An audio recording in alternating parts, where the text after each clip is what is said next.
আসসালামু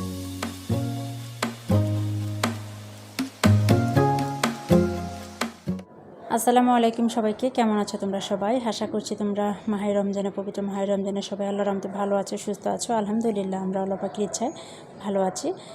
বরাবরের মতোই আমি আমার চ্যানেলে ছোট্ট একটা ভিডিও নিয়ে চলে আসলাম, একেবারে ছোটোই, আস্তে আস্তে ছোটো করে দিচ্ছি। তোমরা যেহেতু ছোটো করে স্কিপ করে করে দেখতে দেখতে তোমরা 1 থেকে 1.5 মিনিটের বেশি দেখো না, সেজন্য আমিও ভিডিওর পরিমাণটা কমিয়ে দিচ্ছি, মিনিটের পরিমাণটা। আর এটা ছিল আমার কালকের ভিডিও। আজকে আমি কালকের দিন আমি কি করেছি সেটাই তোমাদের ভিডিও আকারে ছোট করে দেখাচ্ছি। আর এই তো এখানে কয়েকটা মুরগি ভিজিয়ে নিয়েছিলাম, আনার পরে আর কাটা হয় না, ভাবলাম যে আজকে কেটে নিই। আর এই তো এখানে আমি মুরগিটা বসিয়ে দিলাম, মুরগিটা ভালোভাবে কেটে ভালোভাবে পরিষ্কার করে। আজকে মুরগিতে আমি আলু দিব না, শুধু পেঁয়াজ দিয়ে ভুনা করব। এই পর্যায়ে একটা কথা বলি, তোমরা কিন্তু ভিডিওটা দেখার আগে একটা লাইক দিয়ে শুরু করো।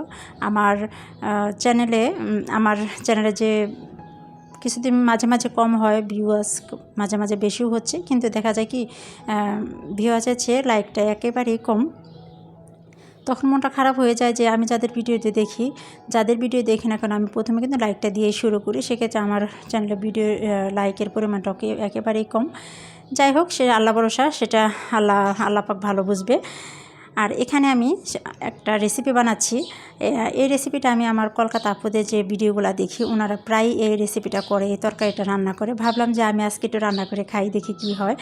আর এখানে প্রথমে কীভাবে আমি বসালাম সেটা তো তোমরা দেখতেই পেলে। প্রথমে তেল দিয়েছি, সরিষার তেল দিয়ে রান্না করতেছি। আর হচ্ছে একটু আদা রসুন বাটা 1 চিমটি করে দিয়েছি। আর এখানে আলু, টমেটো আর সব মশলা দিয়ে, ফাঁকি মশলা দিয়ে একটু ভাজি করে নিচ্ছি। আর ওনারা কি করে দেখি, ওনারা ফোড়ন দেয়, কালি জিরা কিংবা জিরা ফোড়ন দিয়ে রান্না করে। এখানে আমি কালি জিরা বা জিরা কোনোটাই ফোড়ন দিলাম না, ফোড়ন ছাড়া আজকে রান্না করতেছি, দেখি কী রকম হয়। আর এখানে আমি শুকনা জিরার ফাঁকি দিয়ে দিব আর কি, কোনো ফোড়ন না দিয়ে।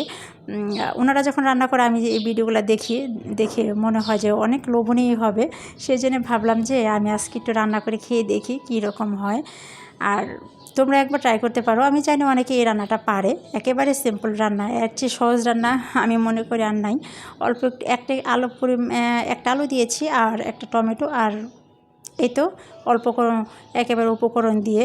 আর এইটা যেহেতু আমি ঝোল রান্না করব, সেহেতু কিন্তু ঝোলের পরিমাণটা বাড়িয়ে দিয়েছি, যেহেতু এটা রুই মাছের পাতলা ঝোল, আলু টমেটো দিয়ে পাতলা ঝোল রান্না করতেছি।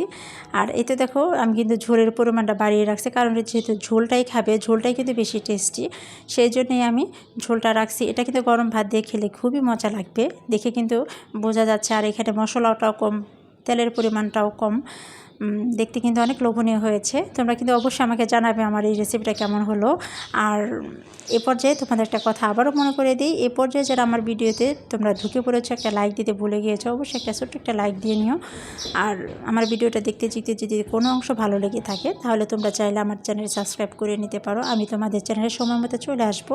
আর এখানে অল্প একটু পোলাও রান্না করতেছি, মুরগি যেহেতু রান্না করেছি, মুরগি মাংস সাফিন তো পোলাও চাবে, সেজন্য ভাবলাম যে চাওয়ার আগে রান্না করে ফেলি।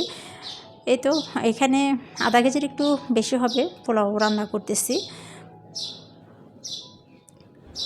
পোলাওটা আমি একটু ভাজি করে নিলাম। আর পোলাও রান্না মোটামুটি সবাই জানে, এটা আর বলার কিছু নাই, সেজন্য আর সেইভাবে বললামও না। আমি এখানে গরম পানি দিয়ে দিচ্ছি, আজকে আমি বরাবরই ঠান্ডা পানি দিয়েই করি, আমি এখানে গরম পানি দিয়ে দিলাম।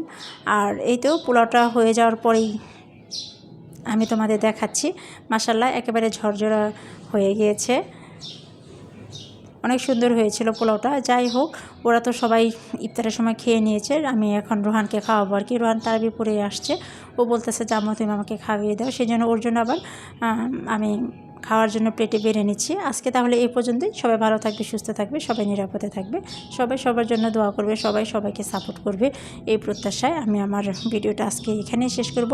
আসসালামু আলাইকুম সবাইকে, আল্লাহ হাফেজ।